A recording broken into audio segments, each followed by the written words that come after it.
Great Plains, 1888. While trappers across Wyoming territory raced to throw up quick log shelters before winter hit, James McAlister was still digging in late January. His campmates called it wasteful. They called him a grave digger.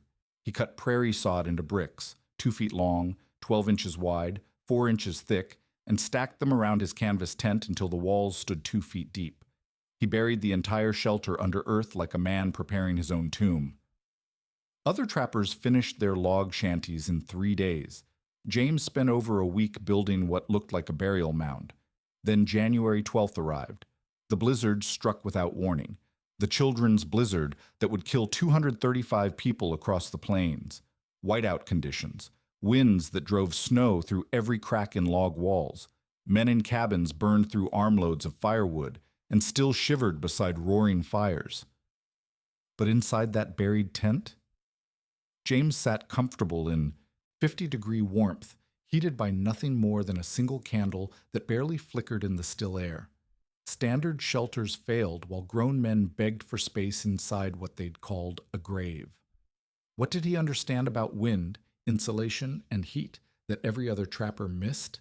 If you value stories of practical wisdom that stood the test of time, make sure to subscribe. We've got more documented accounts worth remembering. The wind across Wyoming territory sounded like a living thing, hungry, restless, testing every seam and corner where men thought they could hide from it. James McAlister pulled his wool coat tighter and crawled through the narrow opening of what his campmates had taken to calling his grave. The entrance measured barely 14 inches by 18 inches, just wide enough for a man's shoulders, and as he squeezed through the gap, the howling prairie wind cut off like someone had slammed a door. Inside the buried tent, silence wrapped around him like a physical presence. No canvas snapping, no guy line singing in the gale, no drafts finding their way through chinks and gaps. Just stillness so complete it made his ears ring after hours of listening to the storm tear across the open country. He settled cross-legged on his bedroll and struck a match, touching it to the wick of a single tallow candle. The flame caught and held, burning straight up without so much as a tremor. 50 degrees. That was what his thermometer read, and James allowed himself a thin smile as he watched his breath come out clear instead of fogging white the way it should in January on the high plains. Around him, the interior of his shelter stretched 7 feet by 9 feet, the exact footprint of his canvas wedge tent, now serving as an inner liner to keep the earth walls from sloughing inward. 24 inches of cut sod brick surrounded him on all sides, laid grass side down and staggered like masonry, each brick measuring roughly 2 feet long by 12, inches wide by 4 inches thick. The roof arched overhead, canvas stretched over bent poles and covered with overlapping courses of the same prairie sod, heavy enough that he had worried it might collapse during construction. The vent hole near the peak measured 4 inches across, large enough to prevent suffocation, small enough that precious little heat could escape. Through that opening came the muffled roar of the storm, but down where he sat the air remained calm and steadily warm. Body heat and candlelight, nothing more, yet the temperature held steady while outside the thermometer had dropped well below zero with a wind that turned exposed skin to wood in minutes. 200 yards away, he could hear the other trappers fighting their own battle against the night. Red Callahan's voice carried on the wind, sharp with frustration as he called for more wood. The sound of splitting kindling came in bursts, frantic work to feed fires that seemed to devour fuel without giving back. Proportional warmth. Silas Boone had chinked his log shanty with mud and moss, confident that his notched walls would hold heat better than canvas ever could. But even from this distance, James could hear the whistle of wind finding gaps between the logs. The storm had been building since noon, starting as scattered snow that looked manageable, the kind of weather that fooled men into thinking they had time. By mid-afternoon, the wind had picked up, driving the snow horizontal across the prairie, and by sunset, visibility had dropped to arm's length. This was how the plains killed people, not with honest cold that came slowly, but with sudden shifts that caught travelers between shelter and safety. The children's blizzard, they would call it later, after counting the dead scattered across Dakota territory and Nebraska. 235 souls, most of them caught in the open when the weather turned. James had watched storms like this one build before, had seen how they swallowed the landscape and turned familiar country into a maze of white confusion. That was why he had spent 10 days cutting sod bricks instead of 3 days throwing up a log shelter like the others. That was why he had stacked those bricks 2 feet thick around his tent, ignoring the jokes about grave digging and the suggestions that he would smother himself before he froze. The wind was the enemy, not the cold itself. Stop the wind from stealing heat faster than a man could make it, and even a candle flame became enough. The mathematics were simple enough once you understood them. His shelter held roughly 400 cubic feet of air, small volume, easy to heat. The sod walls absorbed heat during the day and radiated it back slowly, thermal mass that evened out temperature swings. Most important, the thick earth barrier eliminated the convective theft that killed men in drafty cabins. No wind meant no chill factor. No infiltration meant body heat accumulated instead of bleeding away into the dark. Outside, Thomas Avery was learning this lesson the hard way. James could hear him moving around his tent, probably walking in circles to keep warm, the canvas popping and straining against stakes that might not hold if the wind got much stronger. The younger man had pitched his shelter in the conventional way, tight canvas, secure guy lines, and a confident assumption that canvas was meant to be temporary, something you endured until you could build something solid. He was burning through his supply of candles, trying to get enough light and heat to keep frostbite at bay. Elias Mercer had seen earthworks used this way before, had mentioned army posts where soldiers built earth and canvas quarters to beat the wind when timber was scarce. But even Elias had shaken his head when James started piling dirt over his tent like a man burying treasure. It looked wrong, felt wrong to men raised on the idea that you kept earth outside and air inside, that shelter meant keeping the elements at bay rather than using them. The candle burned steady, its small flame casting shadows that barely moved on the canvas walls. James settled back against his pack and listened to the storm rage overhead, knowing that by morning the lesson would be clear to anyone still alive to learn it. The man who blocked the wind would outlast the man who fed the fire, because on the open plains, fuel was finite, but wind was forever. The sod shell that his campmates had mocked as a grave was proving to be the warmest shelter for 100 miles in any direction, heated by nothing more than what a man carried in his body and could light with a single match. The camp sprawled across a rise where bitter wind had scoured the snow-thin, 5 canvas tents and 1 log shanty arranged in no particular pattern except convenience. Red Callahan had chosen the spot 3 weeks earlier because it offered decent drainage and sat close enough to Willow Creek that hauling water wouldn't break a man's back. What he hadn't counted on was how exposed the ridge left them when weather turned serious. But by the time the first storms hit in December, moving camp would have meant abandoning the trap lines they had spent 2 months setting. James McAlister arrived at the camp in early January, his pack horse loaded with the usual trapper's kit, plus an extra spade and a canvas tent that looked heavier than most. He had worked this country before, knew how the wind behaved on these high flats where timber grew only in creek bottoms, and shelter meant whatever a man could carry or build from what lay underfoot. The other trappers welcomed him with the cautious friendliness that frontier men showed to anyone competent enough to survive alone in winter country, but they watched with growing puzzlement as he spent his first 3 days walking the camp's perimeter, studying the lay of the land like a surveyor. Red Callahan had been running winter trap lines for 15 years, long enough to develop strong opinions about what worked and what got men killed. Canvas was for moving fast and sleeping light. Logs were for staying warm when the temperature dropped and staying put when the wind rose. He had built the camp's single log shelter from twisted cottonwood hauled up from the creek bottom, chinked the gaps with mud and moss, and fitted it with a stone fireplace that drew clean and threw heat well enough to keep 4 men comfortable when the weather closed in. The shelter measured 12 feet by 16 feet inside, large enough for the whole camp if necessary, built solid enough to last the winter and beyond. Thomas Avery represented the camp's younger element, men who trusted speed over permanence and believed that discomfort was temporary as long as you kept moving. His tent was standard issue canvas, 10 ounces to the yard, waterproofed with linseed oil and pitched tight enough to shed rain or snow without sagging.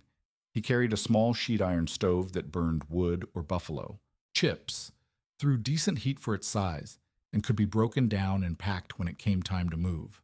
Like most men his age, he had absorbed the conventional wisdom that shelter was about keeping the weather outside and the warmth inside, a simple equation of barriers and fuel.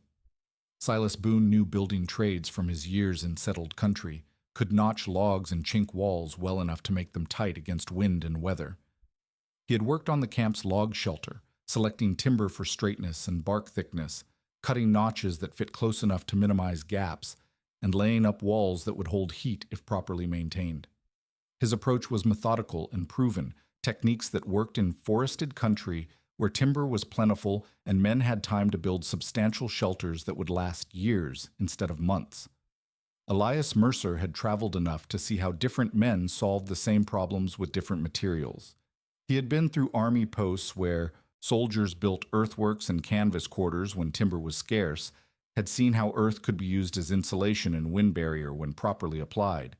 He didn't dismiss James's ideas outright the way some of the others did, but he also understood why the camp favored conventional methods that had proven reliable across years of hard use. The mockery started on James's fourth day when he began cutting sod. He had selected a patch of prairie where the grass grew thick and the root mat held together like woven cloth, the kind of sod that frontier farmers called prairie marble for its density and binding strength. Using his spade, he cut strips 12 inches wide and 4 inches deep, then sectioned them into bricks roughly 2 feet long. The work was slow and methodical, each brick carefully shaped and set aside to maintain its integrity, while he accumulated the quantity he would need. Red Callahan watched this process with growing incredulity. "Planning to build a house, are you?" he asked, spitting tobacco juice into the snow. "Might want to finish before spring thaw turns your bricks to mud soup." Thomas Avery laughed at the sight of James stacking prairie sod like building stones. "What's next? A sod chimney? Maybe a front porch with sod rocking chairs?" The younger man couldn't understand why anyone would choose the slow, laborious process of cutting and laying earth when canvas and rope could provide shelter in an hour's work. Silas Boone approached the project with a tradesman's skepticism. He had seen sod construction in farming country, knew it could work for permanent structures when properly executed, but couldn't see the logic in covering a tent with earth like a man burying his own shelter. "Dirt belongs under your feet, not over your head," he observed, watching James arrange his bricks with the precision of a mason. "Canvas gets wet, earth gets heavy, and heavy wet earth crushes what's underneath." James explained his reasoning in practical terms. That made sense to him, but sounded like foolishness to men committed to conventional approaches. "Wind stole more heat than cold ever produced," he told them. "Stop the wind from reaching your heat source, and even a small fire became adequate. Cover your shelter with thermal mass and temperature swings moderated themselves.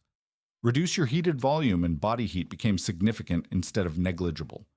The camp's consensus formed quickly around the idea that James was overthinking a simple problem.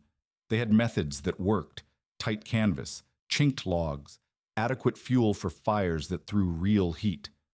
Earth was the enemy of comfort, something that belonged outside where it couldn't dampen bedding, collapse roofs, or create the kind of enclosed, airless spaces that killed men in their sleep.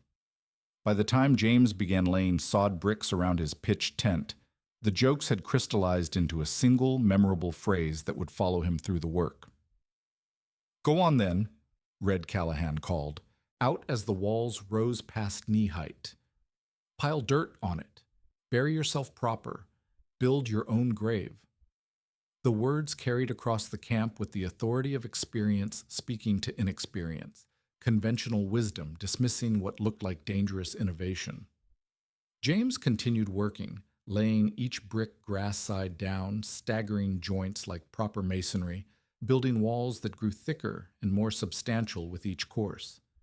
The tent inside served as formwork, a flexible liner that would keep soil from sloughing inward while providing the basic structure around which his earth shell could take shape. James selected his building site with the care of a man who understood that location mattered as much as construction. He chose a slight rise 30 yards from the main camp, high enough to avoid the hollow where drifting snow would accumulate, but not so exposed that wind would hit the structure from all directions. The spot offered tough prairie grass with roots that formed a dense mat, the kind of sod that would hold together under stress and provide the binding strength his walls would need. He oriented his tent with the low end facing into the prevailing northwest wind, following logic he had learned from watching how plains tribes positioned their earth lodges. Wind hitting a sloped surface would deflect upward rather than driving straight into openings, and the angled profile would shed snow rather than collecting it in drifts that could block his entrance. The tent itself measured 7 feet by 9 feet at the base, canvas duck weighing 10 ounces to the yard, heavy enough to resist tearing but light enough that a man could handle it alone. The sod cutting began at first light on the 5th day. James marked his strips with a spade, cutting parallel lines 12 inches apart through the prairie grass down to the root mat. Each cut went 4 inches deep, reaching below the grass crowns into the dense soil where generations of buffalo grass and grama had woven their roots into something approaching natural concrete. He worked methodically, cutting strips 24 inches long, then lifting each piece intact and setting it aside to maintain its structural integrity. The physical labor was harder than it appeared. Each sod brick weighed close to 30 pounds when properly cut, and James needed approximately 150 bricks to complete his walls. The work required constant attention to keep the cuts clean and the root mat unbroken because damaged sod would crumble under its own weight once stacked. His hands cramped from gripping the spade handle, and his back ached from the constant bending and lifting, but he maintained steady progress through the short winter daylight. Red Callahan stopped by during the afternoon to watch the process with undisguised skepticism.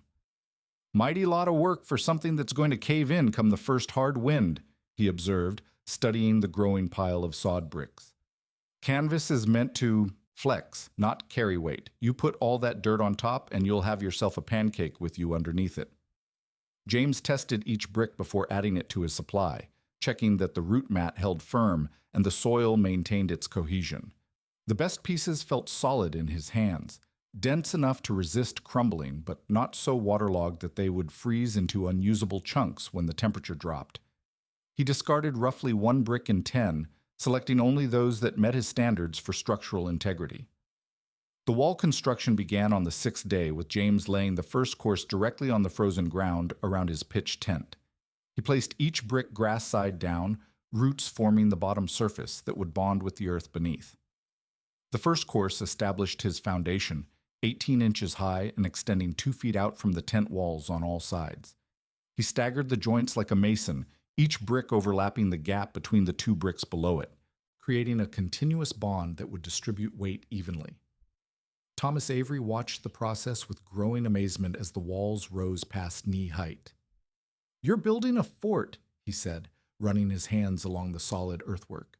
"This thing's going to weigh more than a log cabin when you're done with it." The young trapper couldn't understand the engineering involved, but he could see that James was creating something far more substantial than conventional camp shelter. The second and third courses went up more slowly, as James adjusted each brick to maintain level walls and consistent thickness.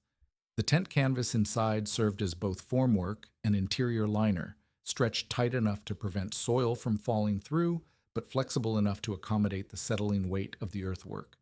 He tightened guy lines as needed, maintaining tension that would keep the canvas from sagging under load while preventing tears from excessive stress. Silas Boone approached the project with a tradesman's eye for structural details. He could see that James understood load distribution and joint staggering, techniques that separated competent masonry from amateur pile stacking. "Man knows his way around laying up a wall," he admitted to the others. "Question is whether canvas was ever meant to carry this kind of load. Tent's going to stretch, seams are going to pull, and when it gives way, all that dirt's going inside with him." The roof construction presented the greatest challenge because James had to arch his covering over the tent's peaked profile while maintaining structural integrity. He used bent willow poles to reinforce the canvas, creating a framework that could support the weight of overlapping sod courses. The roof sod went on in layers, each course overlapping the one below it like shingles, shedding water while maintaining continuous coverage. The technique required careful attention to weight distribution because too much earth in one spot could collapse the entire framework. James left two critical openings in his earthwork. The entrance measured 14 inches by 18 inches, just wide enough for a man to crawl through, but small enough to minimize heat loss.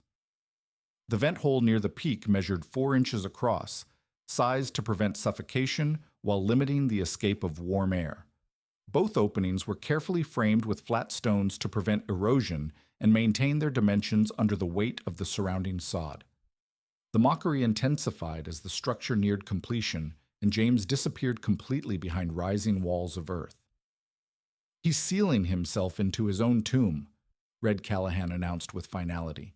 "Mark my words, we'll be digging him out come spring thaw if there's anything left to dig." The camp had reached consensus that James was pursuing a dangerous experiment that would likely end with his suffocation or crushing death when the unstable earthwork inevitably collapsed.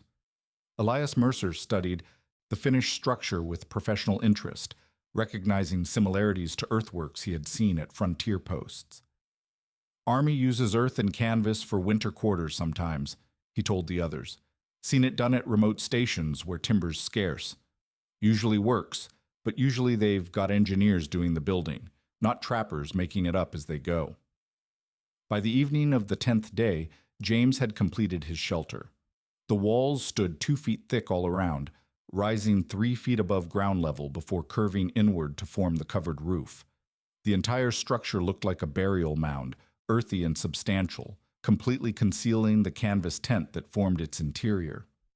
James crawled through the entrance with his bedroll and gear, testing the space and ventilation before committing to spend the night inside what his campmates had dubbed his grave. The final test would come with the weather, and James could feel the atmospheric pressure dropping as clouds built along the northern horizon. The storm that would validate or condemn his approach was already forming in the territories to the north, gathering strength for a strike that would test every shelter and every theory about staying warm on the high plains.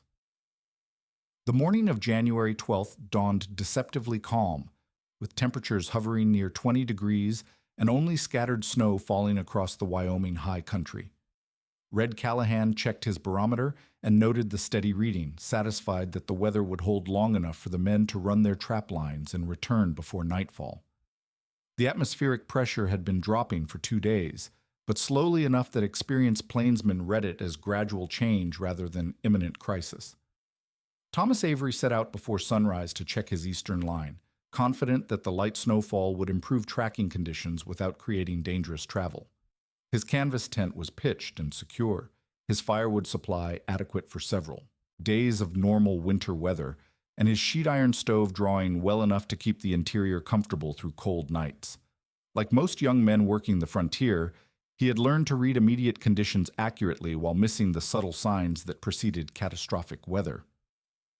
Silas Boone spent the morning reinforcing the chinkling in the log shelter, working mud and moss into gaps that had opened during the previous week's freeze-thaw cycle. The cottonwood logs had been green when he built the structure, and they were still settling and checking as they dried, creating new openings for wind infiltration. His experience with log construction told him that gaps were inevitable, but that diligent maintenance could keep them small enough to manage with adequate fire and proper banking of coals overnight. James McAlister emerged from his earth-covered shelter at dawn and immediately noticed the atmospheric signs that his campmates were dismissing. The cloud formations, building along the northern horizon, showed the layered structure that preceded sudden temperature drops.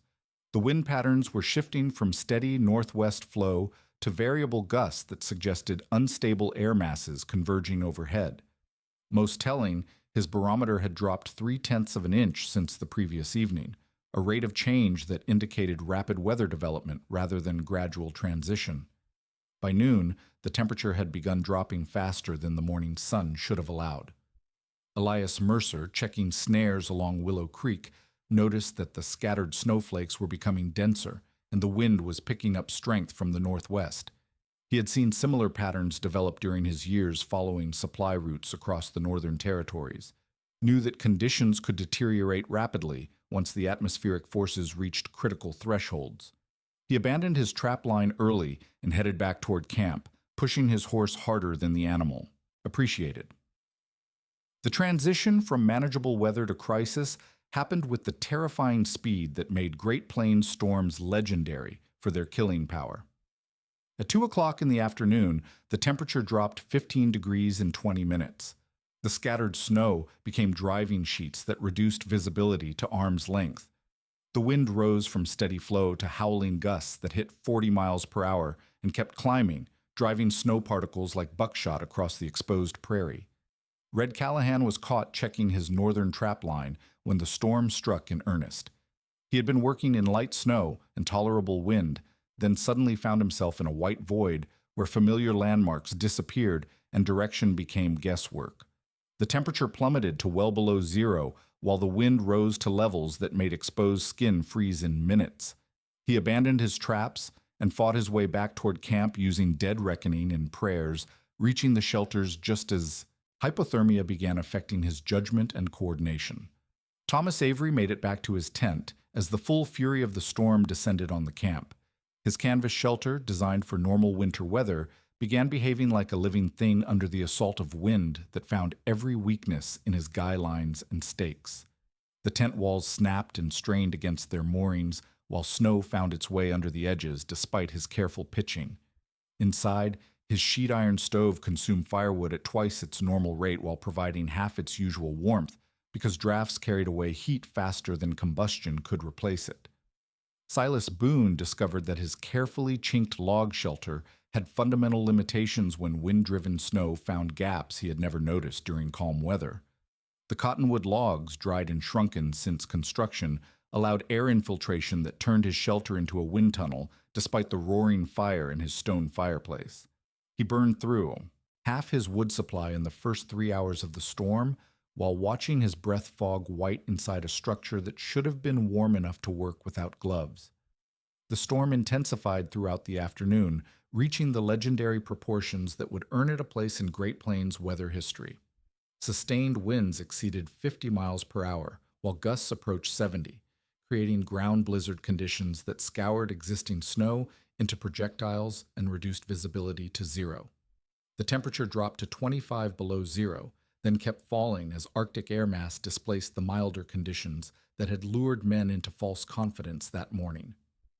James McAlister crawled into his earth-covered shelter as the wind reached its peak intensity, sealing himself inside the structure that his campmates expected to become his tomb. The transition from chaos to calm was so abrupt it seemed supernatural, from screaming wind and driving snow to perfect stillness in the space of seconds required to squeeze through his 14-inch entrance.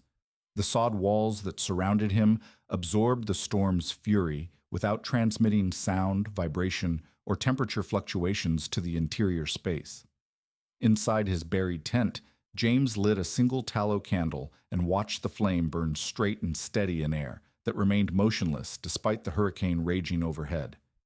His thermometer read 50 degrees, a temperature maintained by nothing more than body heat and candle flame in a space so well insulated that thermal energy accumulated instead of bleeding away into the night. The mathematical principle was simple but revolutionary. Eliminate wind infiltration, and even minimal heat sources became adequate for human comfort.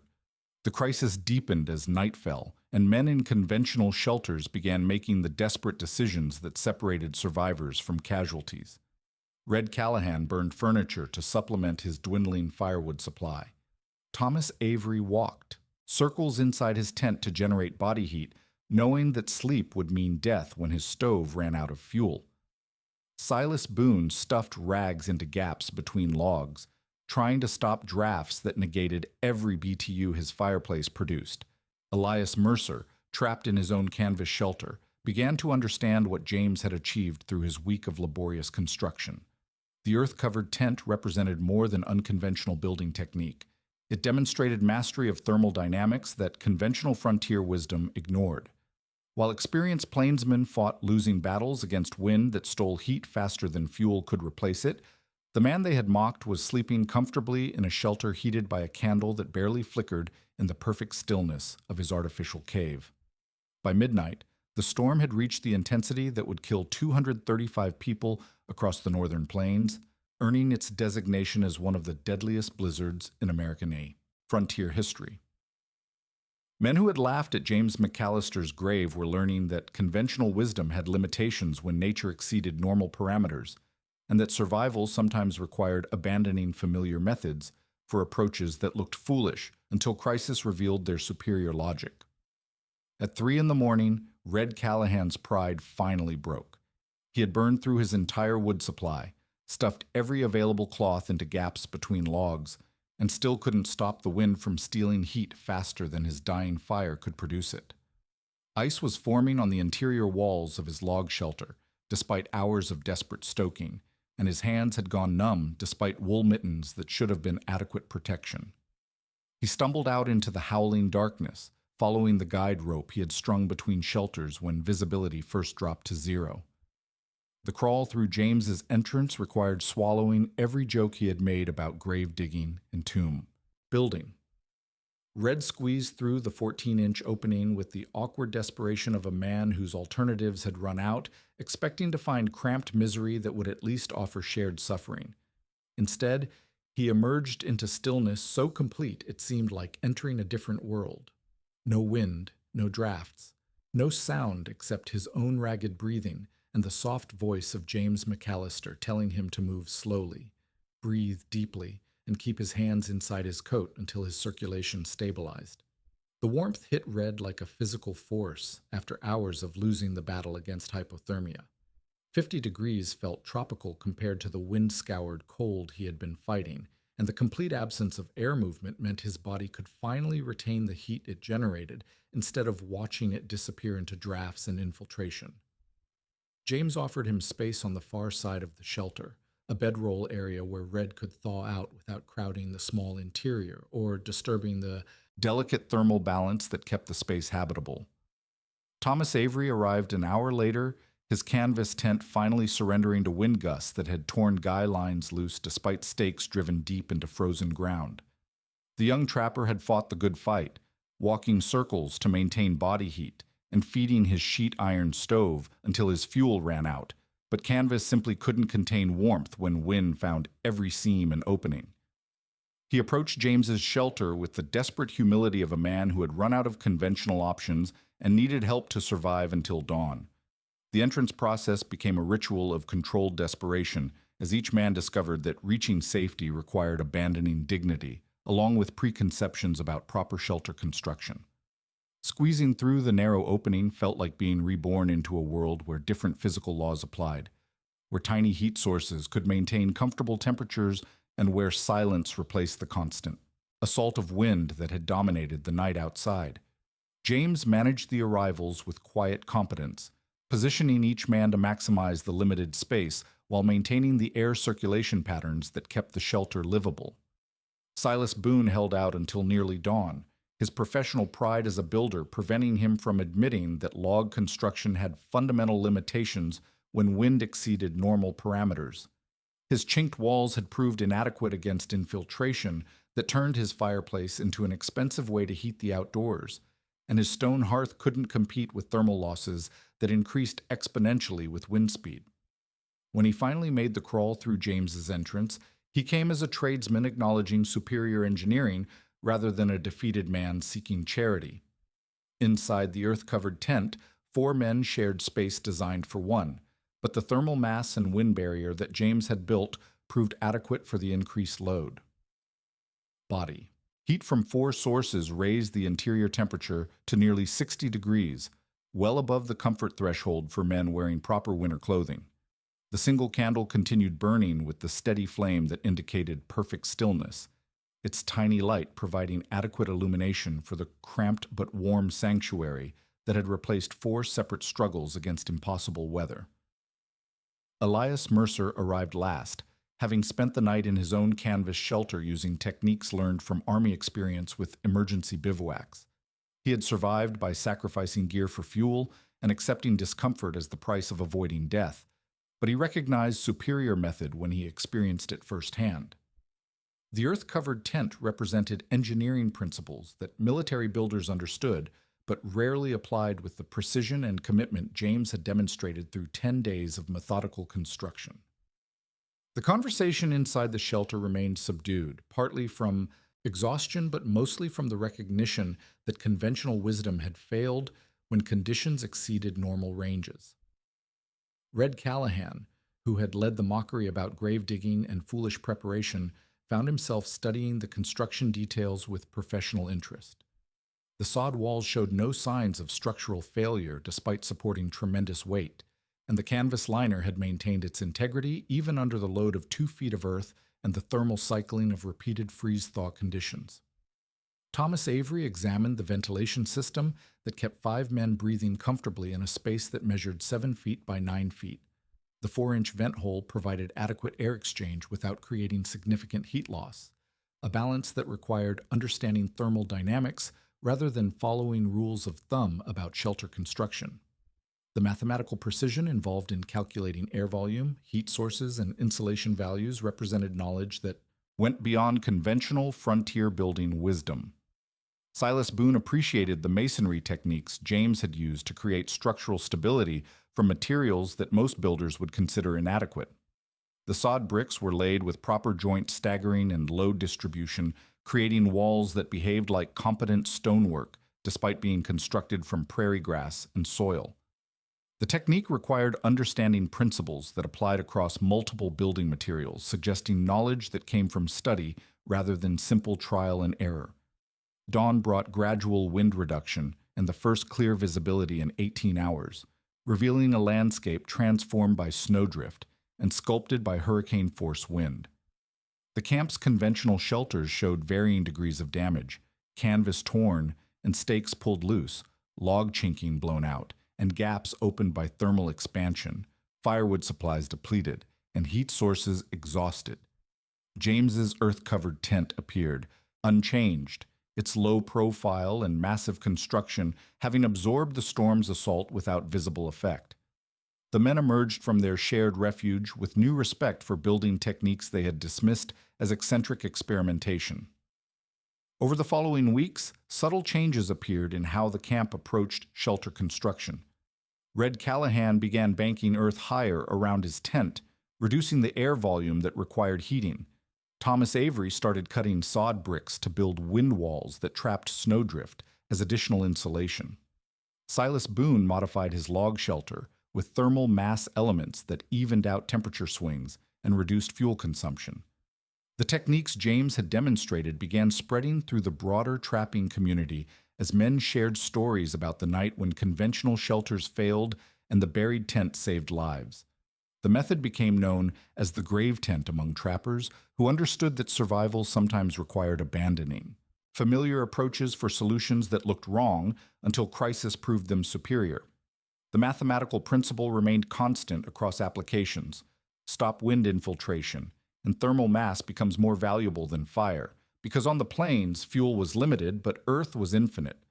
Word of the storm and its lessons traveled with the trappers when they returned to settlements, carrying knowledge that would influence frontier building practices for generations. The man who had been mocked for burying his tent became the source of techniques that helped others survive similar conditions, proving that innovation often looked like foolishness until results demonstrated its value. On the plains, the man who blocked the wind beat the man who fed the fire, because understanding thermal dynamics mattered more than following conventional wisdom when nature exceeded normal parameters.